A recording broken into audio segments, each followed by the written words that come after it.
ভাই আমি জানি যে আমার এই বক্তব্যের পরে অনেক আলোচনা হবে, অনেক সমালোচনা হবে, হতে পারে বিভিন্ন জায়গায় হবে, বিভিন্ন সময় হবে, আমি জানি এটা জেনেই আমি আজকের বক্তব্য এত চিন্তা করে আমি কখনো বক্তব্য দিই না। আজকের বক্তব্যটা আমি চিন্তা ভাবনা করে দিয়েছি, এরপর পরে কী হবে আল্লাহ জানেন, আপনারা যেন দোয়া করবেন। আমার ধারণা এই সরকার ইচ্ছাকৃতভাবে এই অপকর্মগুলো করছে। এই সরকার এই মুহূর্তে আমি এই সরকারকে অন্তত আমি আমার কথা বলছি, নিরপেক্ষ ভাবতে আমি পারছি না। তারা কোনো উদ্দেশ্য পারপাস সার্ভ করতেছে এই সরকার কোনো পরিস্থিতিতেই গণবান্ধব কিংবা দেশপ্রেমিক সরকার নয়। আমি পরিষ্কার ভাষায় এটা বলতে চাই। আমার দেশের সার্বভৌমত্ব নিয়ে প্রশ্ন উঠবে কেন?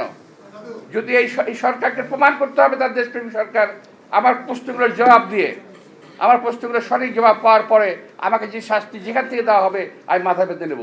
এই সরকারের মধ্যে অবস্থানরত অনেক অনেক মন্ত্রী, অনেক উপদেষ্টা যারা বাংলাদেশের নাগরিকই নন, তারা এই দেশ পরিচালনা করতেছেন। এখান থেকে নজর ফিরিয়ে নেওয়া। আমার মনে হয় মাঝে মাঝে আমরা কি ঔপনিবেশিক শাসনে আছি?